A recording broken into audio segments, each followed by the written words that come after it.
welcome to Tim Talks Space. This is our chance to talk to Tim Peake about some of the exciting things going on in space. I'm Jeremy Curtis from the UK Space Agency. Hi, Tim. Good morning, hello, and welcome to everyone who's joining us this morning. Really looking forward to today's chat. And with us, we've got an expert to help us talk about rockets, launches, and how to get to the planets. And who better than Professor Suzie Imber from Leicester University. Hi, Suzie. Hi. Good morning, Suzie. Morning, Tim. It seems to me that you've probably met each other before. Can you tell me a little bit about when that was? Yes, actually, it was back in Farnborough at the air show, and Suzie was doing a brilliant demonstration about asteroid impacts into planetary surfaces and the craters they make. I think it was just an excuse to get all the kids covered in paint dust, but it actually really described, you know, the impact that asteroids can have. So that was a lot of fun. So you've actually met in person. It's not just crocheted Tim that you've met. Suzie, tell me, what do you do for your job? So I'm a planetary scientist. I work at a university, and my goal is to try to understand how the sun interacts with the planets in our solar system. So I get data from missions from throughout the solar system and try to understand that interaction. What a dream job for a lot of people, that is. Now, in 2015, Tim flew to the ISS, as we all know, and he called his mission Principia. Now, at the time, there was a huge competition to name the mission and also to design the patch. So this is Troy who designed the patch through Blue Peter, and there's the winning entry. Tim, why did you call it Principia? Well, you know, I was delighted with all those entries we had, people entering into the competition, and Principia was one of the most popular names. And of course, it describes the works of one of my heroes and one of our greatest scientists, Sir Isaac Newton. And simply without his breakthrough and his understanding of the forces of the universal laws of motion, I wouldn't have got to the space station. I mean, that's really the basis for our understanding and knowledge of how gravity works and how planets orbit the sun. Now, obviously, Newton was, as building on the knowledge of many scientists who'd gone before him, such as Kepler and Galileo. But really, he had the insight to understand and realize what was happening as planets orbit the sun. And Suzie will know a lot more about that than I do, but he's certainly one of my heroes. So it was great to have Principia as the mission name. Now, one of the things that I think makes this whole story really topical, Newton's so important. His discoveries underlay so much of what we do now. But what a lot of people don't realise is that back in 1665, he was based at Cambridge University, and this was the time when there was a Great Plague. And so he was evacuated to live in isolation at his mother's house in Woolsthorpe Manor, which is near Grantham in Lincolnshire. So basically, he was doing work in isolation. And unlike most of us, perhaps, who get a bit bored with isolation, Newton put his thinking cap on and came up with some amazing ideas. So his laws of motion and gravity, we've all heard the story about the tree with the apple falling and so on. So, Tim, that's you at Woolsthorpe Manor. What were you doing there? That was this January, I think. That's right. It was earlier this year. And as part of my mission, I actually flew some apple seeds from the very tree that Sir Isaac Newton was looking out on, as the legend has it, when the apple fell from the tree. So we took some seeds from that tree, flew them in space for 6 months. And then we came back, and with the help of the Royal Horticultural Society, 8 of those trees were cultivated. And so we were basically giving away those trees and also planting one of them to stay there, to remain at Woolsthorpe Manor, which is wonderful, I think, to think that, you know, there is a baby tree from Woolsthorpe Manor that's actually flown in space for 6 months next to its original mother tree. I think it's amazing the tree's still alive. In fact, I've got a little piece of it just here. I didn't steal it. I was given it by the National Trust who run Woolsthorpe Manor. But it's astonishing that after, it must be at least 350 years old, that tree. And as you can see in the picture, it's still thriving. Anyway, enough of trees and Woolsthorpe Manor. Why, Suzie, does Newton matter so much to you? Well, Newton's laws basically underpin so much of what I do. So if you think about the orbit of the planets around the sun, if you think about how we get spacecraft to other planets, all of this motion, the basis of this motion really comes, explanation comes from Newton's laws. So Newton came up with 3 laws, and they help us to describe the motion of bodies in the solar system. So do you want to just quickly tell us what those laws are? Because we learn about them at school, but frankly, most of them forget once we've left school. So can you just remind us? Yes, and maybe you can see some images too. So Newton's first law says that every body is at rest or uniform motion unless a force acts upon it. So here we've got Tim on the International Space Station. And he is doing somersaults, and the person there is sort of guiding him. But apart from air resistance, there isn't much to stop him. So he's just going to keep doing somersault and somersault and somersault unless something acts to change his motion. So if his colleague there pushed him one way, then he would move that way. But if no one touches him, he'll just keep going around in circles. That was amazing, Tim. What was it like? It really I love that experiment, because I'd been on orbit there for about 5 months, and I realized that I couldn't make myself dizzy. I was working one day, spinning around, having to try and get water out of bags. And I thought, wow, I'm not dizzy. I've been doing this all morning. And I said to Tim Copra, can you try and make me dizzy? Spin me around. And I went faster and faster and faster and couldn't make myself dizzy. It was really weird. Now, there's some... it's very difficult to describe sometimes what the forces are like. So we asked you to do an experiment in space, Tim. So we gave you a whole lot of balls to play with in space. And do you want to just explain what's happening here? Yes, well, this was part of the Astro Academy series that I was involved in, and they've gone on to produce many fantastic lessons out of these experiments. But again, when it comes back to Newton and what we can understand, as Suzie was describing in the last video here, I mean, here you've got a perfect example of a body continuing in its motion unless otherwise disturbed. It hits another ball, and then you have an equal and opposite reaction. So Newton's third law comes into play as well. And you can see the 2 balls traveling off after the impact. I think, Newton would have loved to have been able to see this, having come up with his mathematical equations to realize that actually in weightlessness, in orbit, here you are, here your laws of motion in action. Amazing. So this affects every aspect of space travel. Let's start with the very first part of it then, launching. Suzie, can you explain how we use Newton's laws to launch rockets? Yeah, sure. So normally when we launch a rocket, you can see a picture of a rocket launch there. We have some kinds of chemicals that come together in the engine, and we have an expulsion of gases from the bottom of the rocket, which is what you can see with all of those flames there. And as the gases get expelled from the bottom of the rocket goes up.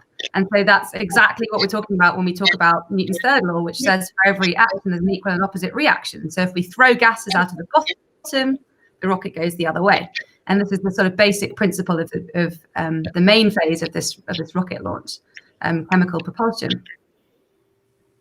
So looking at that, you can see the forces involved. What would it have felt like, Tim, being subject to those G-forces? Yeah, the forces, it is phenomenal. The sheer power, that's about 9 million horsepower that first stage or the first stage boosters provide from that Soyuz rocket, accelerating you up to 4 Gs in a very short space of time, faster than a Formula One car. All of that force is on our chest, the G-force. So we are really feeling Newton's laws in action there as we accelerate up there. And his second law, the force is equal to the mass times the acceleration. So in terms of what we're throwing, in terms of that chemical energy being thrown out of the rocket engines there, the mass of it and the acceleration as well, the velocity of the exhaust gases being thrown out, and then the rocket is going in the equal and opposite direction. Absolutely incredible to feel those G-forces, and it just builds and builds and builds. And as we get higher into the atmosphere, the air gets thinner, so we actually go faster. So one of the things that I think is quite interesting is that we don't launch necessarily from anywhere on the planet. There's specific places that we prefer to launch from. Would one of you like to explain why we launch from where we do? Yeah, sure. So, Yeah, we tend to launch from near the equator. This is the launch of a spacecraft called Bepi Colombo, actually, which we might talk about in a minute. But we launched from near the equator, and the European Space Agency has a launch facility in French Guiana in South America.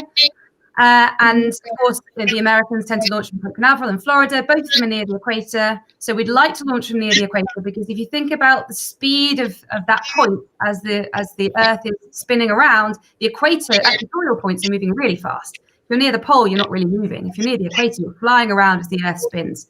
So we'd like to use the fact that we're moving so fast to help us as we launch outwards. It's hard to believe, isn't it, when you're sitting on the Earth's surface, that actually we're moving at quite a speed if we're near the equator. And if you're near the poles, you're not really moving much Absolutely. at all. And so it's interesting there, Jeremy, you know, at the equator, you're actually traveling over the speed of sound. So that's remarkable to think you're traveling faster than the speed of sound. You don't realize it, of course, because all the air is traveling with you. So as far as you're concerned, it's no different. But actually, in terms of the Earth's rotational velocity, you know, we get a lot of speed from the Earth. And that saves fuel, and that means that we can carry more. We've got more weight to play with. But just to follow on from that, of course, if you're launching into a polar orbit, then none of that Earth's velocity matters. So just saying that, because that's what makes the UK. The UK is actually a very good place to launch into a polar orbit, because we're not bothered about using any of that Earth's rotational velocity, because we're going from pole to pole. God, there's so much to talk about there. We might have another chat about this in due course. In the meantime, we've got a really good question here from Josh, who's 9, from Burgess Hill, who wants to know, I've just done a project about the Apollo missions, but would like to know how much rockets have changed since the Saturn V, which got manned to the moon. Tim, do you want to explain that? Oh, yeah. I mean, actually, the rockets haven't really changed in principle. I mean, the Soyuz rocket that I launched on is a very basic rocket. It's not changed much in terms of how the Saturn V got into orbit. The Saturn V is a much bigger, much heavier rocket because, of course, it was having to escape Earth's gravity and go off to travel to the moon. But we're just now starting to see some more technology breakthroughs with companies like SpaceX. I'm sure many people watched that really exciting launch a couple of weeks ago, the first crewed launch of SpaceX. And what they're doing is using things like 3D printed parts for their rocket engines, using different metal alloys that can cut the weight down, reusing parts of the rocket as well. So we are making technology changes, making things lighter and stronger. But in terms of actually, as Suzie was saying there, chemical propulsion, you know, burning stuff, equal and opposite reaction, and off you go, come back on a capsule, re-enters Earth's atmosphere under a parachute, hasn't changed much. And I don't think it will change unless we have some major technology breakthrough in terms of getting away from Earth's gravity. I think what will change is spacecraft propulsion out in space, because there we don't need to use chemical propulsion. We can look at other things like ion thrusters, for example. But in terms of rockets leaving Earth's atmosphere, it's pretty much the same as they did it back in the 60s. So it's basically because we're still stuck with the same physics that Newton came up with. We can't get away from that, can we? There's a great question here also, very quickly, from Michael Hard, who asks, would you like to ride a future Dragon mission? I think you mentioned it a moment ago. Oh, yeah. Without a shadow of a doubt. I'd love to. I thought you might say that. Right, let's talk a little bit about the other great thing that Newton's famous for, gravity. So, Suzie, can you explain simply what Newton set out in his law of gravity? So we often hear the story about Newton sitting under a tree, that particular apple tree that Tim was talking about earlier, and an apple falling on his head, and him coming to this amazing realization of how gravity works. I don't know whether he was sitting under that tree or not, but I like it because it really illustrates to us the ideas he was thinking about. So in essence, what he was developing was the idea that if you have mass, if you have two masses, then they're gravitationally attracted to each other. So, for example, everyone is gravitationally attracted to everybody else on the planet's surface, but that gravitational attraction is really, really small because we're not very massive. Whereas we're sitting on top of the Earth, which has a lot of mass, and that's really attracting us to the Earth. And that's why when you drop things, they fall down towards the Earth's surface. So he was really coming up with this idea of why things fall, this gravitational force that attracts all masses to all other masses. So I've asked Tim a bit earlier about what it felt like being on a launch like that, but you have to simulate these things in advance. I think we've got some pictures of you on on a centrifuge, just to simulate it. Yeah. So why were you doing that, Tim? Well, the purpose of the centrifuge really is to prepare you mentally and physically for what those G-forces feel like. Now on launch, actually, it's not too bad. We get up to 4 Gs. It does go on for a long, long time. And even when you fly aircraft, you don't pull G for many seconds, you know. But on a rocket, obviously, you're experiencing launch for 8 minutes and 48 seconds. So that's a long time to be feeling G-forces. Where the G-forces can get very high is on re-entry. If the re-entry doesn't go too well and you come in very steep, you'll experience up to 8 Gs. And so this centrifuge takes us up to 8 Gs. So we can feel what it's like for 30 seconds. Hard to breathe. You need to have a special technique to breathe properly. And also you have to maintain your concentration and to be able to do maths, for example. They set us tests while we're doing HE and to check that our eyesight, our vision is not becoming tunnel visioned. So we have to be able to see spotlights on the periphery. So all of those things we experience in the centrifuge. And I think, Suzie, you've had an experience of this as well, haven't you? Yes, I did have a go as well. So similar experience, a slightly different centrifuge here, but exactly the same idea. It's spinning around super fast. Look at my face, get completely squashed. I'm at about 5 G there, I think. And again, being given tests and exercises to do to see whether we're still kind of cognitively sound, even though we're super squashed. So all the kind of things you have to do if you want to think about launching into space. So this was as part of what? Why were you doing this? This was part of a BBC television series called Astronauts, Do You Have What It Takes? Which was following on from Tim's mission, actually. They decided that they would like to launch a program to sort of help people understand what you have to do to be an astronaut, what kind of training and selection you might have to go through. So I volunteered to take part in that series. And this was just one of the challenges that we faced. And I think you did quite well, didn't you? Yeah, I did win, but I don't have a ticket into space, so I haven't been to space. That's the one thing I think I have in common with both of you is that I've also been on the centrifuge. I think we've each been on different ones, though. And my recollection was finding it really hard to breathe, just like you said, Tim. And the difficulty was I had a cold at the time, so it made it even more difficult to breathe. But it was quite an experience. It mainly made me feel dizzy, but maybe you are more immune to these things. So what I'd like to know then is, Suzie, you're responsible for various instruments on board the Bepi Colombo mission to Mercury. What does that do to your instruments while they're being launched? Well, one of the biggest challenges actually for us is launch itself. So especially the vibration effects of launch. So as you go up, you feel these amazing G-forces that we described. So you feel really squashed. But also, if you think about it, you put very delicate instruments on the end of a massive rocket. And then lit blue paper and off it goes. And so really the sort of vibrational forces are really brutal. So I don't know if we have a video of this or not, but we built an instrument that is on the Bepi Colombo mission, and you build it in this wonderful clean room, and it's sterile, and you take care of it. You make sure that all the components have been treated really well, and then you put it into this chamber for testing, and you shake it to pieces to see what happens if it launches and make sure that it's going to launch. When it gets into space, it's still going to be in one piece. So we have this really rigorous testing procedure that we go through before we launch anything. We bake it and we shake it and we radiate it to make sure that it's going to be able to survive not just launch, but also the environment of space.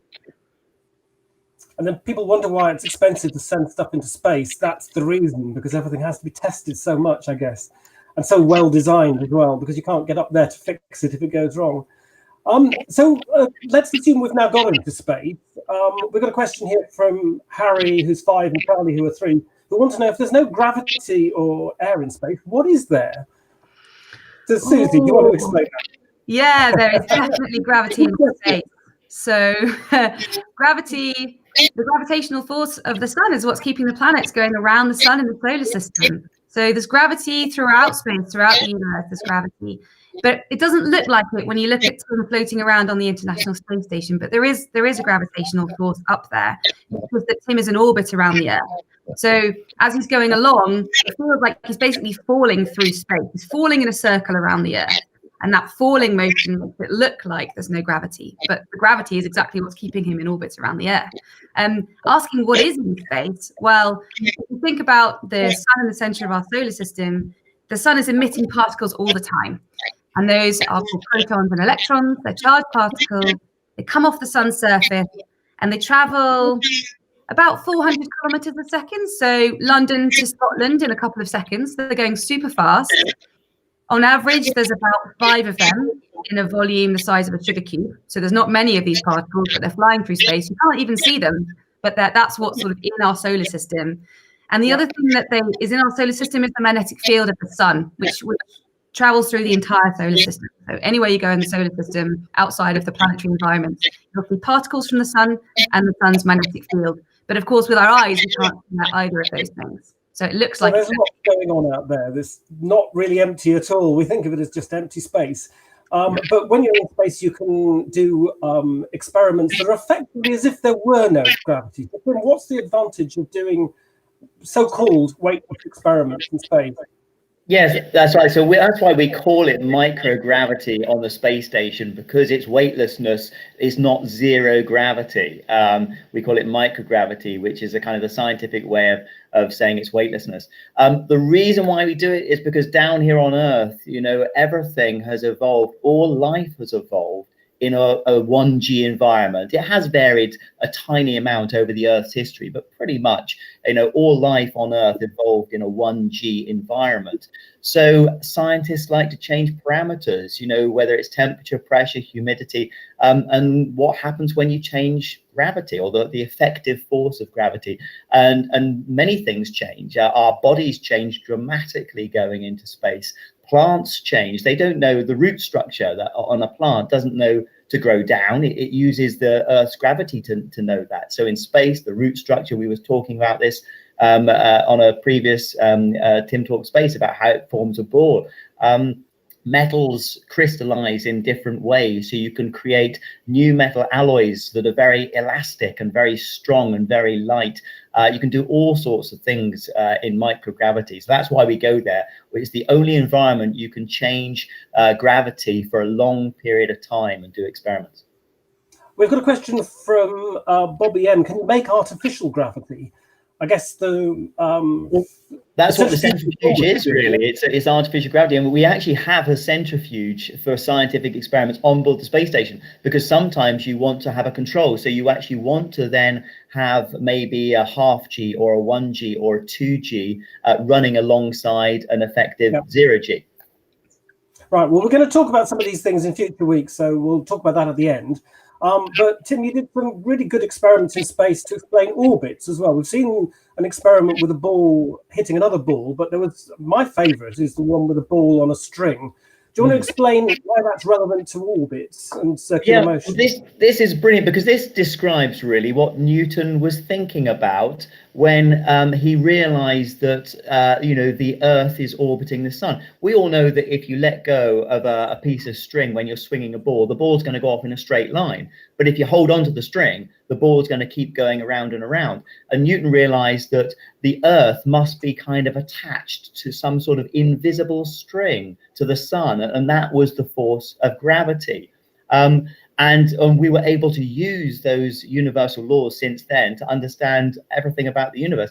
What's fascinating, of course, is take that one step further, and Einstein made this completely non-intuitive leap to realize actually there's not a force as a piece of string. It's actually the curvature of space-time. So if you imagine, I don't know if anyone's into racing cars, but the Daytona 500 in America, you know, it's got a curved track, and those cars go around the race circuit. Because of the curvature of the track, they're able to stick to the track. It's a bit like a ball going around a roulette wheel. You know, you've curved the side up, and that's why the ball doesn't fly off the roulette wheel. It stays in its curve. And so Einstein made that amazing leap to think, hang on, it's not a piece of string attaching the Earth to the sun. It's the fact that space itself is curved, so the Earth is rolling around curved space-time.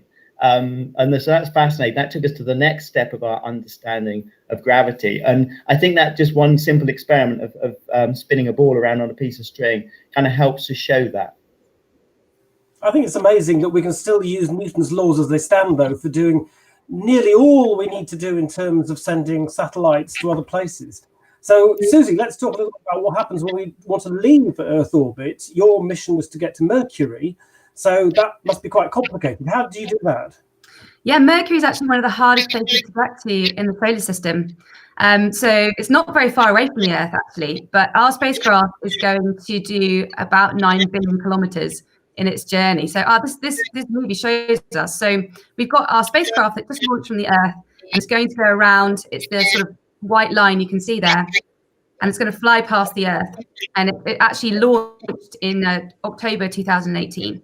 So we've just about made it up to real time. You can see that white line is going to interact with the Earth, and we fly past the Earth, and that changes our trajectory and sends us into the inner solar system. And this is actually, yes, this GIF is selfies taken by our spacecraft. It has some selfie cameras on board, and that's the Earth in the background that you can see coming past. So we flew past the Earth on the 10th of April. There's the Earth in the background, and now we're heading for Venus. And we're going to fly past Venus twice. Then we're going to head for Mercury. We're going to fly past Mercury 6 times before we go into orbit around the planet. And the reason is I could launch my spacecraft straight towards Mercury. It would take a couple of months to get there, but it wouldn't stop. It would keep going because Mercury has hardly any gravity. It's a small planet next to the enormous gravitational field of the sun. So my spacecraft would get sucked into the sun by the sun's gravitational field. So actually, instead of that, we have to do our 19 laps of the solar system round and round and round until finally we end up in the same orbit as Mercury, the planet Mercury. And then we can get captured by Mercury's gravity and orbit the planet. And so rather than 2 months, that takes just over 7 years to complete. Wow. So each of those flybys of Earth and Venus is there to do what? 2 things we'd like to do with the flyby. We would like to change our trajectory. So as we go past the Earth, you're going to see the spacecraft suddenly veer in towards the inner solar system. So we can change the direction that we're going. But we really need to slow down because as we go from the Earth, we're falling in towards the sun. We speed up and speed up and speed up until the spacecraft's going far too fast to be in the same, be orbiting at the same speed as Mercury when it gets there. So one of our massive jobs is just to try to slow our spacecraft down as it falls in towards the sun. So let's talk a little bit about why you want to go to Mercury.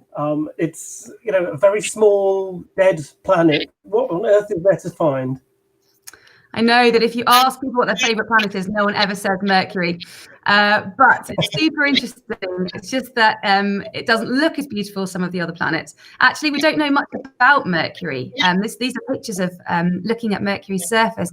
And we've sent 1 mission to orbit the planet before. And we discovered so much about Mercury. We discovered its magnetic field, we discovered what it's made of, a little bit about what it's made of, how it interacts with the sun. We learned a lot about how small Mercury works. And we really want to understand Mercury because it's a planet orbiting really close to its parent star. And if we look at other solar systems throughout the universe, we're beginning to find more planets orbiting more stars. Many of them are very close to their parent star. So understanding how planets close to their star interact is really important. And the only one that we can really look at is the one in our solar system. So that's a really good reason to try to look at Mercury and understand it more. But I think you said to me at one point something about auroras at Mercury. Yeah, that's the other thing. An aurora. Yes, so the aurora borealis or aurora australis on the Earth is caused by the sun. So those particles I talked about coming out from the sun as they encounter the Earth and the Earth's magnetic field. So the Earth has its own magnetic field. It's why our compasses point north and help us navigate. They point to the magnetic pole. Well, Mercury has a magnetic field as well. And as the particles come towards the magnetic field, they interact with it and they end up getting funneled down towards the atmosphere. And these particles smack into the atmosphere and make it glow, causing something called the northern lights or the aurora. On Mercury, the aurora is a little bit different because there isn't much of an atmosphere. So those particles hit the surface and make the surface glow in X-rays. But we also see it at the Earth. So if you go far north, you can see sort of the atmosphere glowing in different colors. The reason that I want to study Mercury, though, is because the thing that generates the aurora is this thing called space weather. And space weather does generate beautiful aurora, but it can also be really damaging to instrumentation on spacecraft. It can damage spacecraft, make spacecraft change altitude, can damage our power systems, can have effects on our GPS systems, can be really damaging to astronauts, Tim. So we worry a lot about space weather. And we want to try to understand it. And at the Earth, these massive space weather events happen about once every 100 years, the biggest scale space weather events that are going to be really harmful to our society and our technology. But Mercury sits really close to the sun. And so Mercury sees a massive space weather event a few times a day. And so if I want to understand how the process affects the Earth, a great thing to do is to understand how it affects Mercury, because the physics is the same at the two planets. Can we just see, there's I think we've seen pictures of you, Tim, photographing the aurora on Earth from the ISS. Can you tell us what that was like? Yes, yeah, that's just fascinating, Suzie, hearing about that. Thank you so much for describing it. This is the aurora on Earth, of course. So the solar particles coming into Earth's magnetosphere, as Suzie was just describing there on Mercury, being channeled towards the North Pole and the South Pole and giving us this incredible display that we get to see on the space station so often. And it really is magical. It's like a very eerie green fog that you're flying through as the space station passes through it. So I can only imagine if Mercury had a thicker atmosphere, what the aurora would be like on Mercury. But it's fascinating to hear that you know, the surface glows in X-rays on Mercury. Unbelievable. So this gives you a bit of an idea about how things work on Earth in terms of solar storms and learning from other planets. I think it explains a bit about why we go off and explore the rest of the solar system. There's all sorts of questions which I'm afraid we haven't really got time to get into, about how long it'll be before we go and land on Mars and which your favorite planet is and so on. But one thing I just wanted to check with you, Suzie, is for anybody watching who thinks, God, that sounds like an interesting job. How did you get into it? What did you study at school? How did you get there? I tumbled into it completely by mistake, but I studied physics and maths. They were the two subjects I really loved. So I did a lot of physics and maths A-levels, and then I headed off to university and did a physics degree, and then I did a PhD, a doctorate in space plasma physics, and then just kept going, really. I just kind of, kept going with it, became a planetary scientist. So lots of physics and maths is the answer. Right. That looks like a picture of you at the launch. Was that of Bepi Colombo? The launch of Bepi Colombo, yeah, in 2018. Yeah, just to get to see the spacecraft launch with our instrument sitting on top of it was very nerve-wracking, actually. Now, we're just about out of time, but there's an amazing question that came in a day or two ago from Isaac. What a great name, given that we're talking about Isaac Newton. Isaac from Frogmore Junior School wanted to know that with spacecraft that travel out of the solar system and run out of energy sources, could you then switch to using static electricity? Think of a big ball rolling through space with microfiber cloths tumbling inside a rough surface to generate static electricity. Has he hit something here, Suzie? Is that a possibility? Oh, I love the idea. That's a really great idea. And we all have static electricity that we see in our everyday lives. And yeah, it's a great idea to think how useful it would be. I think the only slight issue might be that the cloth wouldn't keep tumbling as you sort of left. Think about Newton's laws and how things just keep moving unless they're perturbed. Probably you wouldn't be able to generate much static. Also, static is quite damaging to electronics. So we'd have to do a sort of redesign, I think. But what a great idea. And I suppose it sort of illustrates that you need a force to react against as well. So even if you ended up with a force field around the spacecraft of static electricity, you'd need something to push against it. We're back to Newton again. We still can't get away from him, even when we're on the most distant parts of the solar system. Anyway, I think we probably better finish off there.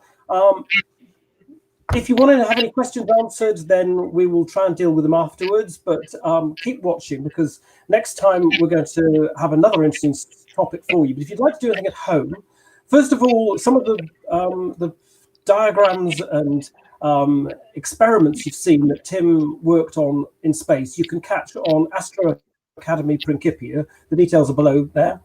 And you can download them yourself, and there's various activities you can do at home. And the other thing that's just starting today is the National Physical Laboratory are launching something called the Space Rocket Challenge. So this is an opportunity for you over the next couple of weeks, up to the 30th of June, to design your own space rocket, to make a rocket at home. You can learn a bit more about space in the UK. There's 3 challenges that are open to all ages: a space rocket design competition, a launch, and a land challenge. So that sounds really good fun. And then you can find all the details of that and all of the other activities that we're suggesting at the moment on our UK Space Agency website under education resources. So do have a look at those if you're interested in doing something at home. So join us at the same time on the 29th of June for Tim Talks Space, when we're going to be talking about worms in space. Now, that sounds a bit weird, but it actually is an opportunity for us to learn a bit about how we age and whether we age faster in space or not, and how muscles work. So Tim's got a lot of things he can tell us about his personal experience of how his body reacted. It's a bit odd to compare it with worms, but we'll explain all if you join us on the 29th. So in the meantime, thank you for watching, and thank you very much, Tim, and thank you very much, Suzie. Thank you, Jeremy, and thank you, Suzie, for joining us this week. That was fascinating. It really was. Thank you. Thanks,